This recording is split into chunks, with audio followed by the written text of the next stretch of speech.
ছয়টার দিকে অন্ধকার তো শুধু দেখার মতো কিছু নাই। হঠাৎ করে বিকট শব্দে চতুর্দিকে বগিগুলো ছিটকে যায়।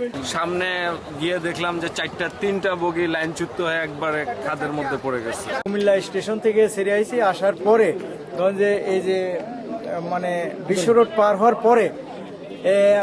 পরে শব্দ হলো, শব্দ হওয়ার পরে দেখি যে অন্ধকার, একবার অন্ধকার, গাড়ি ঘুড়ি একেবারে লাইনচ্যুত হয়ে গেল। পরে আমরা দেখি যে স্লিপারগুলি খুলে রাখছে, পরে ধান ক্ষেত থেকে ওইগুলো উদ্ধার করা হয়েছে।